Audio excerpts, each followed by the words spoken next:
अब हम करने जा रहे हैं अपने मिसलिनियस के सारे एग्जांपल्स और एक्सरसाइज। ठीक है, क्या कह रहे हैं क्वेश्चन को ध्यान से पढ़िए एक बार जरा। Let R be the set of real numbers, define the real function R to R, और फंक्शन ये दिया हुआ है, sketch the graph of this function. कैसे करोगे भाई, बड़ा सिंपल है। एक बार आप यहां पे क्या कीजिए, 0 पुट कर दीजिए, तो 0 + 10 आ जाएगा, और एक बार आप यहां पे क्या पुट कर दीजिए, 10 आ गया। तो जो पुट करते हैं वो होता है x, और जो पुट करने के बाद आंसर आता है वो क्या होता है, 10। दूसरे केस में आप यहां पे पुट कर दीजिए -10। सर 1 क्यों नहीं, कर दो, आपकी मर्जी है, लेकिन मैं चाहता हूं एक बार x की वैल्यू 0 आए और एक बार y की वैल्यू 0 आए, तो मेरे लिए चीजें आसान हो जाएंगी। ये x एक्सिस, ये y एक्सिस, ये रहेगा कोऑर्डिनेट -10, 0, और ये 0, 10। तो ये 2 हो गए। समझ आ रही बात या नहीं? इस तरीके से ये ग्राफ हो गया इसका। अब आगे बढ़ते हैं। ये जरा देखो, ये इंपॉर्टेंट क्वेश्चन है, ये एक इंपॉर्टेंट क्वेश्चन है। ये क्वेश्चन आपको 12th में भी देखने को मिलेगा। बोल रहे हैं let R be a relation from Q to Q. Q क्या होते हैं, rational numbers, defined by R, A comma B belongs to Q and A minus B belongs to integer.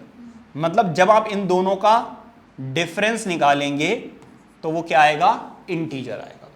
अब फर्स्ट पार्ट देखिए, तो यहां पर ए बिलोंग्स टू आर, ठीक है। अब जरा देखिए इधर, अगर मैं यहां पर ए का क्या मतलब है, अगर आप ए की जगह पर भी ए पुट कर दो और बी की जगह पर भी ए पुट कर दो तो आंसर क्या आएगा, 0, and 0 is an integer. Hence A belongs to R for all A belongs to. बताओ बात समझ आ रही है? अब आ जाओ सेकंड पार्ट पे। वो कह रहे हैं अगर a, b belongs to r implies that b, a belongs to r। तो वो कह रहे हैं अगर a minus b belongs to r का मतलब क्या है, रिलेशन। और रिलेशन क्या कहती है कि भाई इन दोनों का डिफरेंस जो है वो क्या है, एक इंटीजर है। तो अगर मैं यहां से माइनस कॉमन ले लूं तो b माइनस a आएगा या नहीं आएगा, और ये भी इंटीजर से बिलोंग करेगा, बिकॉज इंटीजर्स जो हैं वो पॉजिटिव भी होते हैं और नेगेटिव भी होते हैं। समझ आ रही बात है नहीं? तो इससे क्या समझ में आ रहा है, hence which is also an integer, also an integer. ठीक है, अब जरा ध्यान दीजिएगा। Hence a, b belongs to r implies that, implies ऐसे लिखना है या फिर ऐसे लिखना है, एक ही बात है, ठीक है। b, a belongs to r, दोनों ही जो है वो रिलेशन से बिलोंग कर रहे हैं। समझ आ रही बात है नहीं? अब थर्ड पे आ जाओ, थर्ड वाले पर आ जाओ। वो आपसे कह रहे हैं यहां पर a, b belongs to r, वो उन्होंने खुद बोल दिया। ध्यान से समझिए इस क्वेश्चन को। वो कह रहे हैं ये बिलोंग कर रहा है, 100% कर रहा है, कोई प्रॉब्लम नहीं, और ये भी बिलोंग कर रहा है 100%, कोई प्रॉब्लम नहीं है। ये शो कीजिए कि a, c belongs to r, a, b belongs to r, b, c belongs to r, ये कर रहे हैं, ये श्योर है। वो कह रहे हैं ये बताइए कि a, c belongs to r। तो मैंने लिख दिया a minus b belongs to r, क्योंकि यहां पे कोऑर्डिनेट a, b लिया गया है। नेक्स्ट जो है वो b, c है। नेक्स्ट क्या है, b, c। तो a की जगह पर आ जाएगा b और b की जगह पर क्या आ जाएगा, c। ये भी इससे बिलोंग कर रहा है। क्या इतनी बात समझ आ रही है? ये उन्होंने खुद बोल दिया है। अब मैं इन दोनों को क्या कर रहा हूं, ऐड। ये फर्स्ट इक्वेशन है और ये सेकंड इक्वेशन है। तो एडिंग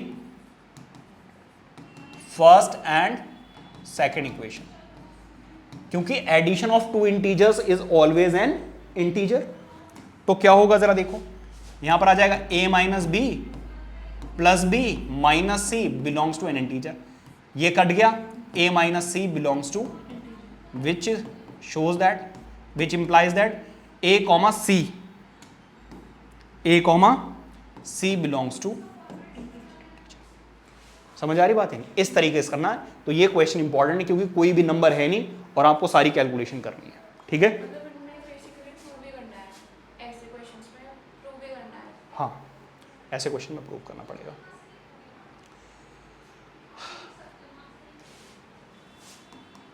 वो आपसे कह रहे हैं कि एक लीनियर फंक्शन है फ्रॉम इंटीजर टू इंटीजर। अब वो आपसे कह रहे हैं फाइंड एफ एक्स। आपको क्या बताना है? फंक्शन बताना है। तो देखो जरा 1 पुट करने पर क्या आ रहा है? 1 आ रहा है। लेकिन जब आप 2 पुट कर रहे हो तो आंसर क्या आ रहा है? 3 आ रहा है। जब आप 0 पुट कर रहे हो तो आंसर क्या आ रहा है? -1। और -1 पुट कर रहे हो तो आंसर क्या आ रहा है? -3 आ रहा है। ठीक है, तो यहां पर डिफरेंस कुछ भी नहीं है। यहां पे 1 का डिफरेंस है, यहां पर 1 का डिफरेंस है और यहां पर -2 का डिफरेंस है। ठीक है, तो फंक्शन जो है, ध्यान समझना, ऐसे अगर आप सोचोगे कोई फंक्शन बता दो, नहीं बता पाओगे। इसके लिए आपको क्या पता होना चाहिए? Let linear function, important question है अगेन, लीनियर फंक्शन बी। देखो फंक्शन जो है ना, लीनियर फंक्शन वो होता है mx प्लस सी। ऐसे पढ़ा ना, ax प्लस बी, वही चीज है। आप चाहो तो ax प्लस बी लिख दो। आपके जो सॉल्यूशन वगैरह में है ना 11th क्लास में, वो mx प्लस सी में रहता है, इसलिए मैं mx प्लस सी लिखवा रहा हूं। अदरवाइज आप a प्लस बी लिखोगे, एब्सोल्युटली करेक्ट होगा, नो प्रॉब्लम एट ऑल। ठीक है, अब जरा ध्यान दीजिएगा, अगर मैं यहां पर x की वैल्यू क्या पुट करता हूं? 1 पुट करता हूं। क्या पुट करता हूं? 1। तो इसको सॉल्व करने के बाद हमें ऑलरेडी वैल्यू दी हुई है, कितनी आएगी? 1 आएगी। समझ आ रहे हो ना? x की वैल्यू 1 पुट करोगे तो y की वैल्यू भी कितनी होगी? 1। तो यहां पर क्या आ जाएगा? a प्लस बी, या फिर हम ये कहें a plus B is equal to 1, और ये रही मेरी फर्स्ट इक्वेशन। अब मैं क्या पुट कर रहा हूं? अब मैं यहां पे 2 पुट कर रहा हूं, यहां पर 2। तो जब आप 2 पुट करोगे तो क्या आ जाएगा? a इंटू 2 प्लस बी, और जब 2 पुट करोगे तो आंसर क्या आ रहा है? 3, मतलब 2a प्लस बी। समझ आ रही बात? यानी यहां से आप चाहो तो b की वैल्यू निकाल सकते हो। b की वैल्यू यहां से क्या मिलेगी? 1 माइनस a। समझ आ रही बात? यानी अब अगर आप इसको सही से देखो तो लिखा हुआ है 2a plus B is equal to 3। थोड़ा सा रीअरेंज करके लिख दिया। ठीक है, अब मैं क्या कर रहा हूं? Substituting the value of b। b की वैल्यू को सब्स्टिट्यूट कर रहा हूं यहां पर भाई। तो 2a as it is, b की जगह पर क्या आ जाएगा? 1 minus a which is equal to 3। तो 2a में से a गया तो ये बचा, और ये प्लस में है उधर जाकर माइनस, तो a की वैल्यू क्या आ रही है? 2। अब हमें दिया हुआ है यहां पर, जरा देखो, a plus B is equal to 1। a की जगह पर 2 पुट कर दो, ये प्लस में है उधर जाकर क्या हो जाएगा? माइनस, तो b की वैल्यू आएगी माइनस। तो लीनियर फंक्शन क्या आ गया? जरा ध्यान दीजिए, लीनियर फंक्शन जो है एफ एक्स ए एक्स प्लस बी था ना, अब हमारे पास वैल्यूज आ चुकी हैं। a की वैल्यू कितनी है? a की वैल्यू है 2, तो 2x, और b की वैल्यू कितनी है? -1, तो ये है वो लीनियर फंक्शन जिसमें x की वैल्यू जब आप 1 पुट करोगे तो 1 आएगा, 2 पुट करोगे तो 3 आएगा, 0 पुट करोगे तो -1 आएगा, -1 पुट करोगे तो -3 आएगा। समझ आया? आगे बढ़े, ये जरा देखो, ऐसे क्वेश्चंस जब भी आते हैं तो हमें क्या करना होता है? हमें फैक्टराइज करके कोशिश करनी होती है उसको सिंप्लीफाई करने की, as much as you can. ठीक है, और अगर कुछ कैंसिल आउट हो रहा है तो उसको कैंसिल आउट करो, नहीं हो रहा है तो फिर देखेंगे क्या हो सकता है। तो ऊपर को छोड़ दो, ऊपर हमें कुछ नहीं करना, हमें सिर्फ किस पे ध्यान देना है? डिनोमिनेटर पे ध्यान देना है। ठीक है, तो यहां पे लिखोगे टेकिंग डिनोमिनेटर। अब याद रखना, अभी तक हम यही करते चले आ रहे थे कि भाई जब ऐसा होता तो हम ऊपर फैक्टर्स निकालते थे, नीचे और कैंसिल आउट कर देते थे, लेकिन 11th क्लास में ऐसा नहीं करोगे। उसकी वजह क्या है मैं आपको अभी समझाता हूं, ठीक है? जरा समझो। डिनोमिनेटर मैंने ले लिया है, क्या है? X square minus 5x plus 4। Factors निकालोगे तो क्या आ जाएगा भाई? एक्स स्क्वायर माइनस 1x और माइनस का 4x प्लस का 4। सॉल्व करोगे क्या आ जाएगा? x क्या बचेगा? x माइनस 1, यहां पे माइनस 4 कॉमन लोगे, x माइनस 1, x माइनस 4 और x माइनस 1। अब हमें यह देखना है कि इसकी वैल्यू 0 नहीं होनी चाहिए। क्या नहीं होनी चाहिए? 0 नहीं होनी चाहिए। तो इसका मतलब इसकी वैल्यू भी 0 नहीं होनी चाहिए और इसकी वैल्यू भी 0 नहीं होनी चाहिए, क्योंकि ये नॉट डिफाइंड हो जाएगा इस केस में, ठीक है? तो यहां से x की वैल्यू 4 नहीं होनी चाहिए और x की वैल्यू 1 नहीं होनी चाहिए। अगर नहीं होनी चाहिए क्योंकि ये डिनोमिनेटर है और डिनोमिनेटर 0 नहीं होना चाहिए, वरना ये नॉट डिफाइंड हो जाएगा। समझ आ रही बात है? तो 0 नहीं होना चाहिए। अब ध्यान दीजिएगा जरा, अगर मैं फैक्टर निकाल के, सपोज मैंने ये फैक्टर निकाले और इसको मैं न्यूमरेटर से काट देता, तो आप x की वैल्यू शायद 4 पुट कर देते। क्योंकि मैंने फैक्टर को काटा नहीं, मैंने निकाला कि x की वैल्यू 4 भी नहीं पुट कर सकता इसमें। समझ आ रही बात है? नहीं तो फैक्टर्स निकाल के कभी भी नहीं करना है। तो यहां पर डोमेन क्या आ रहा है भाई? डोमेन आ रहा है रियल नंबर, लेकिन उसमें हम क्या पुट नहीं कर सकते? 1 पुट नहीं कर सकते हैं और 4 पुट नहीं कर सकते हैं। रेंज क्या है? रेंज है रियल नंबर। कुछ भी आ सकता है भाई, आंसर कुछ भी आ सकता है, बट ये वाली वैल्यू मत पुट करना, ठीक है? आगे बढ़े। सिर्फ डोमेन पूछा था, रेंज नहीं पूछी। रेंज पूछते हैं तो रियल नंबर होगी, ठीक है? ये जरा देखो, वो कह रहे इसका ग्राफ ड्रॉ करो, ठीक है? तो बड़ा आसान है। यहां पर आप x की वैल्यू -2 पुट कर, देखो वो कह रहे हैं ना, put x is equal to -1। मैं -1 पुट कर रहा हूं। जब आप -1 पुट करोगे तो यहां पर फंक्शन की वैल्यू आपको क्या लेनी होगी? ये वाली लेनी होगी, क्योंकि बोला जब 0 से छोटा होगा तो फंक्शन ये होगा। तो यहां पर जब आप -1 पुट करोगे तो क्या आएगा? 1 माइनस माइनस प्लस का 1 हो जाएगा, which comes out to be 2, ठीक है? तो ऐसे ही आप सारी वैल्यूज निकाल लेना, कोई दिक्कत वाली बात नहीं। और x की वैल्यू जब 0 होगी तो आंसर क्या आएगा? 1। तो इसका जो ग्राफ है ऐसे और ऐसे जाएगा, ठीक है? कोऑर्डिनेट्स पुट करके निकाल लोगे, बड़ा आसान सा है, ठीक है? कर पाओगे नहीं कर पाओगे? तो यहां पर जैसे -1 -2 -3 पुट करके देख लेना, यहां पर आपको कोऑर्डिनेट्स मिल जाएंगे, उनको ज्वाइन कर देना। और जब आप पुट करोगे, put x is equal to 2, तो ये वाला लेना, क्योंकि x से जब बड़ी 0 से बड़ी वैल्यू के लिए आपको ये वाला फंक्शन लेना है, x प्लस 1। तो यहां पर जब 2 पुट करोगे तो 2 प्लस 1 आंसर क्या आएगा? 3। तो यहां पे कोऑर्डिनेट क्या मिल गया? x की वैल्यू 2 और y की वैल्यू 3। ऐसे एक दो और निकाल लेना, क्योंकि आपके एग्जाम्पल में सॉल्व किया हुआ तो मैंने वही यहां पर लगा दिया।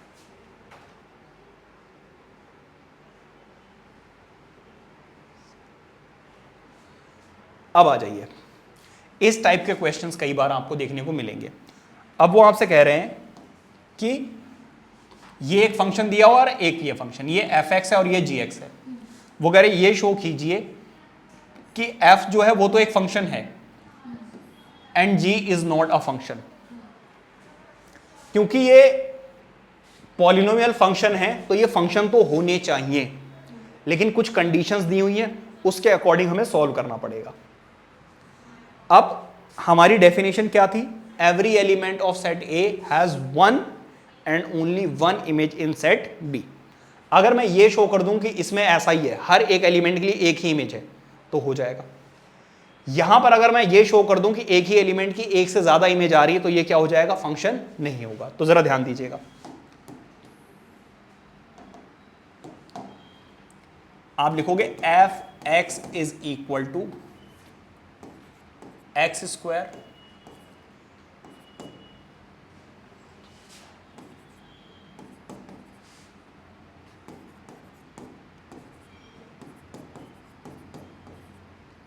ठीक है, अब आप क्या लिखोगे जरा देखो, सिंस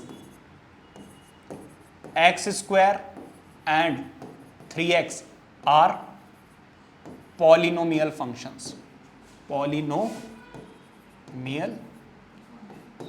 फंक्शंस। तो ये तो फंक्शन है, but we need to check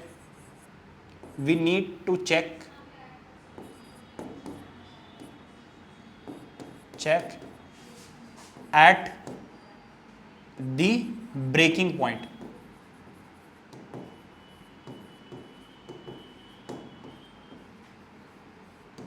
हमें ब्रेकिंग पॉइंट्स पे चेक करना है सिर्फ, ठीक है। या बेसिकली हम बात करें, एफ पुट करते हैं x की वैल्यू 3। देखो इस रेंज में तो ये होगा ही होगा कंटिन्यूस, क्योंकि पॉलिनोमियल फंक्शन है। यहां पर भी 3 आ रहा है और यहां पर भी, लेकिन दोनों फंक्शन अलग अलग है। तो हमें ये चेक करना कि दोनों का आंसर सेम है या अलग अलग आ रहा है, ठीक है। तो यहां पर 3 जब पुट करोगे in F X is equal to X square, मैं जब यहां पे 3 पुट कर रहा हूं तो 3 का स्क्वायर आंसर कितना आ रहा है, 9। तो 3 पुट करने के बाद आंसर क्या आ रहा है, 9 इन, अब किस में पुट कर रहा हूं, F X is equal to 3x। जब आप यहां पर 3 पुट कर रहे हो तो 3 इंटू 3 आंसर अभी भी कितना आ रहा है, 9। बताओ बात समझ आ रही है। तो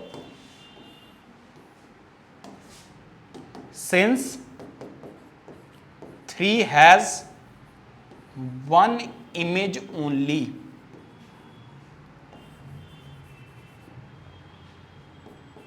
that is 9, hence it is a function। समझ आ रही बात है ना। अब आ जाइए, सिमिलरली we need to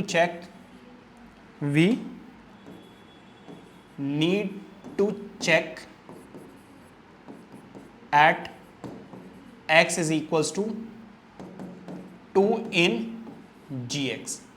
भाई ये जो gx फंक्शन दिया हुआ है, इसमें हमें सिर्फ किस पे चेक करना होगा, जहां पर पॉइंट ब्रेक कर रहा है, सिर्फ उस पे चेक करना है। समझ आ रही बात है नहीं। यहां पर किस पे ब्रेक कर रहा था, 3 पर, और यहां पर किस पे ब्रेक कर रहा है, 2 पर। क्लियर हो गई बात या नहीं। अब जरा ध्यान दीजिएगा, तो put x is equal to 2 in किसमें, gx is equal to x का स्क्वायर। तो जब आप यहां पे 2 पुट करोगे तो 2 का स्क्वायर आपको कितना देगा, 4। नाउ इन, अब किस में पुट करोगे, gx is equal to 3x। तो जब आप यहां पे 2 पुट करोगे तो 3 6 आ रहा है, 2 क्या हुआ, नहीं 2 पे करना है, 2 यहां पे 2 पे ब्रेक हो रहा है ना, हमें सिर्फ 2 पे चेक करना है। यहां पर हमने 3 पे चेक किया था, यहां पर 2 पे चेक करना है, ठीक है। तो आप लिखोगे सिंस, अब आप क्या लिखोगे, सिंस 2 हैज 2 डिफरेंट इमेजेस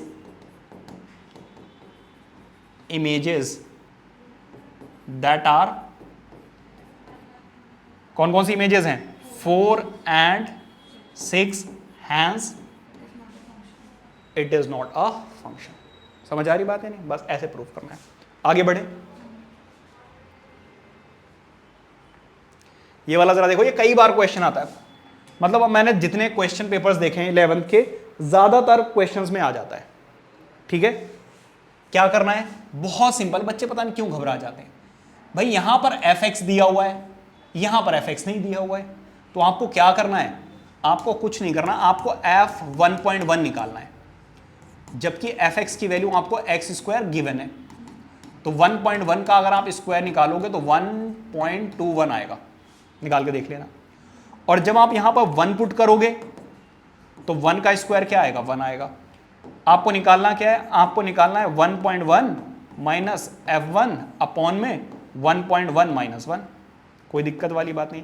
इसकी वैल्यू कितनी है 1.21 और 1 पे कितना है, F1 कितना है 1, नीचे कितना है 1.1 माइनस 1, ऊपर कितना आ रहा है, ऊपर आ रहा है 0.21 और नीचे कितना आ रहा है 0.1। अब क्या होगा, देखो इस डेसिमल को हटाओगे नीचे कितना आ जाएगा 100 और इस डेसिमल को हटाओगे ऊपर क्या आ जाएगा 10, पता है ना। तो 0 से 0 कैंसिल आउट, इसका आंसर 2.1 आ रहा है। That is the answer. Easy. Next,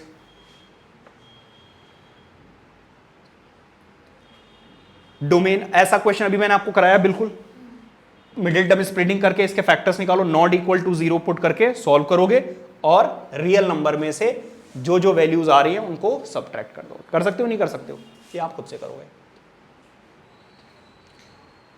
अब जरा देखो, डोमेन बताना है इसका, रेंज बताना है। सिंपली अगर आप ध्यान दें,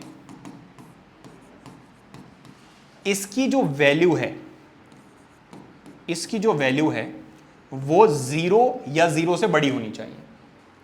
0 आ जाएगा चलेगा, या उससे बड़ी आनी चाहिए। तो x की वैल्यू क्या होनी चाहिए, 1 या 1 से बड़ी होनी चाहिए। या फिर अगर मैं इसको वैसे लिखूं तो x की जो वैल्यू है वो 1 से लेकर प्लस इन्फिनिटी तक हो सकती है। ठीक है, समझ आ रही बात यानी। तो डोमेन क्या हो गया, डोमेन क्या हो गया भाई, डोमेन हो गया 1 से लेकर प्लस इन्फिनिटी तक। और रेंज क्या हो गई, रेंज क्या हो गई, रेंज देखो आएगी 0 से लेकर प्लस इन्फिनिटी तक, क्योंकि जब आप यहां पे 1 पुट करोगे तो इसका आंसर 0 आ जाएगा। 0 से इन्फिनिटी तक इसकी रेंज होगी। आया समझ में।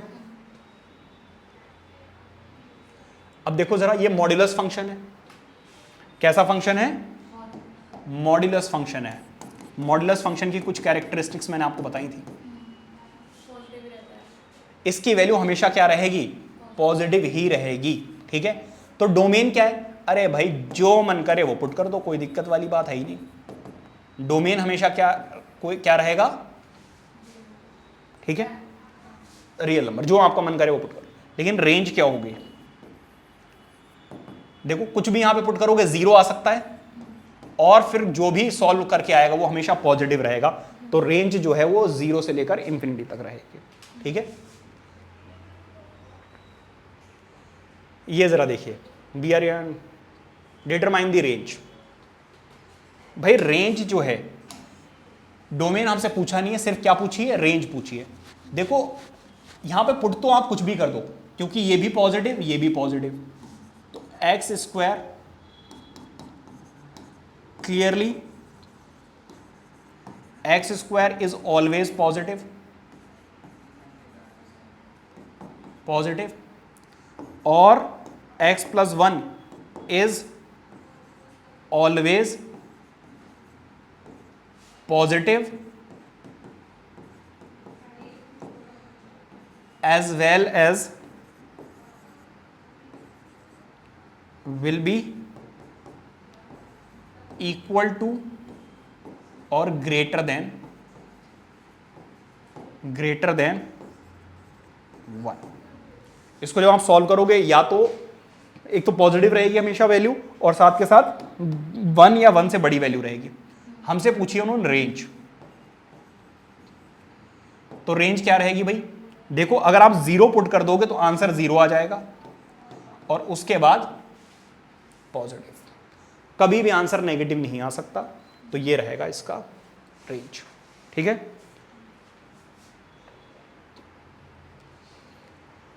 ये वाले क्वेश्चन मुझे लगता है अब आप कर सकते हो। प्लस करना है, माइनस करना है, डिवाइड करना है, बड़े आराम से कर सकते हो, नहीं कर सकते हो, ये आपको बताने की जरूरत नहीं है। ऐसा क्वेश्चन मैंने भी आपको कराया, लीनियर फंक्शन। एक बार यहां पे 1 पुट करना, लीनियर फंक्शन बनेगा, फिर एक बार 2 पुट करना, लीनियर फंक्शन बनेगा। ए और बी की वैल्यू फाइंड आउट करनी है। कर सकते हो या करा दूं, पक्का, आई होप कर लोगे। कितने क्वेश्चन से देखना है इसमें, अब जरा देखो इधर, अगेन एन इंपॉर्टेंट क्वेश्चन। इससे पहले वाला भी क्वेश्चन इंपॉर्टेंट है। हाँ, लेकिन इससे पहले जो मैंने आपको एग्जाम्पल कराया, क्योंकि उसमें बस लीनियर फंक्शन बोला है, फंक्शन दिया नहीं है, इसलिए वो ज्यादा इंपॉर्टेंट है। यहां पर एटलीस्ट आपको फंक्शन दिया हुआ है, आपको वैल्यूज पुट करनी है बस, ठीक है। ये इंपॉर्टेंट है, क्वेश्चन को ध्यान से पढ़ेंगे और समझेंगे। वो कह रहे let R be a relation from N to N, मतलब नेचुरल नंबर से natural, defined by a comma B belongs to natural number. यहां पे कंडीशन दे दी है a is equal to B square. A की जो वैल्यू है वो क्या है, बी के स्क्वायर के इक्वल है। आर दी फॉलोइंग ट्रू, वो कह रहे हैं इनमें से बताओ कौन सा ट्रू है कौन सा फॉल है। जस्टिफाई और answer in each case, her case में अपना आंसर जो है आप लिखोगे ए स्क्वायर इज, अच्छा a is equal to B square, a is equal to B square. तो आप लिखोगे clearly 2 is not equals to 2 का square, hence a comma a does not belongs to R. मतलब अगर दोनों वैल्यू यहां पे सेम होंगी तो क्या एक वैल्यू अपने ही स्क्वायर के बराबर हो सकती है, नहीं हो सकती है। इसका मतलब ये जो है वो रिलेशन से बिलोंग नहीं कर रहा है। समझ आ रही बात यानी। अब आ जाइए दूसरे वाले केस पर। अब वो आपसे कह रहे हैं सेकंड वाला एग्जांपल देकर आपको समझाना होगा। वो आपसे कह रहे हैं a is equal to B square, ये है, कुछ केसेस में ऐसा हो सकता है। फिर वो कह रहे हैं implies that b is equal to A square. Second case में a comma B belongs to R implies that, ठीक है, जरा ध्यान दीजिएगा क्लियरली। अगर आप ध्यान दें तो 1 इज इक्वल टू -1 का स्क्वायर। अगर a की वैल्यू 1 ले लूं और b की वैल्यू में -1 ले लूं तो इस केस में आ जाएगा। But -1 is not equals to 1 का square, hence b comma a does not belongs to r, ये बिलोंग नहीं करेगा। समझ आ रही बात यानी। अब थर्ड केस देखिए जरा,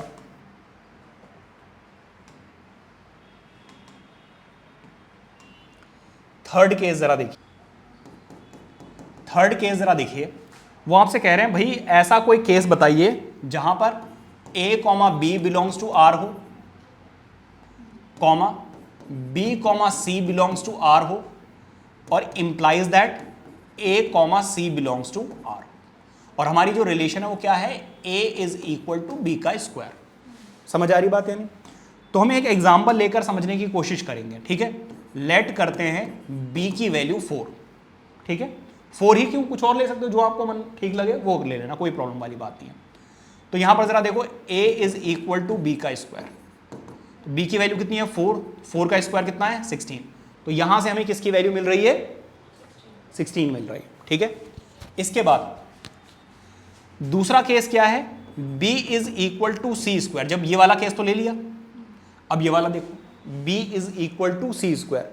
यहां पर हमारे पास b की वैल्यू पहले से ही है, तो जब आप 4 पुट करोगे तो c की वैल्यू क्या आ रही है, +-2 आ रही है।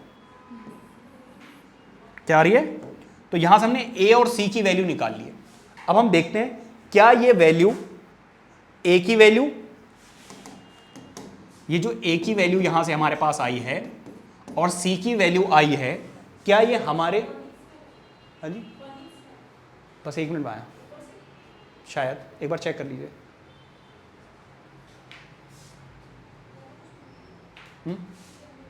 इधर ऊपर से ये शायद, तो हमें चेक ये करना है कि a is equal to C square. भाई a is equal to B square होता है ना, क्योंकि a और c को चेक कर रहे हैं तो a is equal to C square check करेंगे। तो a की वैल्यू कितनी है 16, और यहां पर +-2 पुट करके स्क्वायर करेंगे तो आंसर आएगा 4, और 16 is clearly not equal to 4, hence a comma C does not belongs to r। समझ आ रही बात है, इस तरीके से आपको करना है। नेक्स्ट क्वेश्चन नंबर 10 जरा देखिए। वो आपसे कह रहे हैं ये दिया हुआ है आपको, ये फंक्शन दिया हुआ है, F is a relation from A to B, ठीक है। Are the following statement true. तो भाई देखो, ये अगर आपको कोऑर्डिनेट्स लिखे हुए हैं तो वो कह रहे F is a relation from A to B. तो यहां पर ए की वैल्यू 1 है, 2 है, 3 है, 4 है और 2 एक बार और है, कोई प्रॉब्लम नहीं, हो सकता है। तो ये है यस। पहला वाला केस क्या है, ट्रू, क्योंकि यहां पे जो पहली वैल्यू है वो बिलोंग कर रही है सेट ए से, ठीक है। Since every first element belongs to set A and every second element belongs to set B. तो इसका मतलब यह है कि ये स्टेटमेंट जो है वो ट्रू है, ठीक है। अब आ जाइए सेकेंड स्टेटमेंट पे। f is a function from a to b। तो देखो जरा, 2 की 2 डिफरेंट इमेजेस हैं, तो आप लिखोगे नो, फॉल्स, तो आप लिखोगे since 2 has 2 different images that are कौन कौन सी हैं, 9 and 11, hence it is not a function। समझ आया। नेक्स्ट, ये लास्ट है, नहीं ये सेकंड लास्ट है ना। अब वो कह रहे हैं let F be the subset of, मतलब कार्टीशियन प्रोडक्ट। फंक्शन जो है वो कार्टीशियन प्रोडक्ट का सबसेट है, और ऐसा ही होता है। फंक्शन आपको दिया हुआ है कुछ इस तरीके से, is f a function from Z to Z, justify answer. तो answer is yes, function f is a function, f is a function from z to z। कैसे पता चला, रीजन क्या दोगे, सिंस मल्टीप्लीकेशन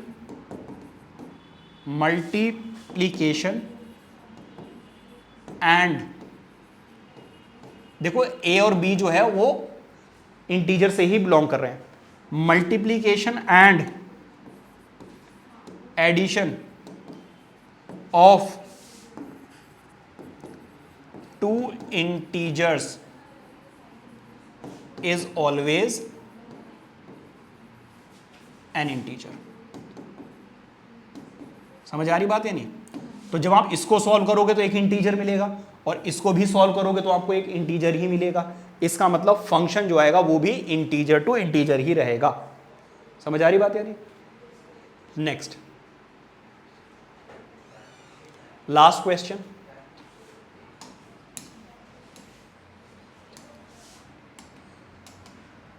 ये वाला क्वेश्चन जरा देखो। वो कह रहे 9, 10, 11, 12, 13 let function a to n दिया हुआ है, मतलब पुट तो इनमें से कुछ करोगे लेकिन सॉल्व करके आंसर जो है वो नेचुरल नंबर आएगा, ठीक है। और यहां पर उन्होंने फंक्शन जो दिया हुआ है वो कह रहा है the highest prime factor of n, find the range. जरा ध्यान दीजिएगा, यहां पर क्या कह रहे हैं वो, हाईएस्ट प्राइम फैक्टर। तो हाईएस्ट प्राइम फैक्टर क्या है यहां पर, 30। तो यहां पर रेंज क्या हो जाएगी, 30, ठीक है। The highest prime factor of n, अच्छा ओके सॉरी, जरा ध्यान दो, मैं फंक्शन बना देता हूं तो थोड़ा इजी हो जाएगा समझना। फंक्शन बता देता हूं, फंक्शन बना देता हूं, ठीक है। 9 का हाईएस्ट प्राइम फैक्टर क्या होगा, 3। 10 का हाईएस्ट प्राइम फैक्टर क्या होगा 5, 11 का हाईएस्ट प्राइम फैक्टर क्या होगा 11 खुद होगा, 12 का हाईएस्ट फैक्टर क्या होगा 3, 6 is not a prime number, और 13 का हाईएस्ट प्राइम क्या होगा 13 ही होगा। समझ आ रही बात है नहीं? तो इसकी जो रेंज है, रेंज जो है वो 3, 5, 11, 3 देखो ऑलरेडी आ चुका है और 13 आएगा। बताओ बात समझ आ रही है? इसी के साथ हमारी ये वाली एक्सरसाइज भी खत्म होती है और इसी के साथ ये चैप्टर भी खत्म होता है। ठीक है, नोट कीजिए।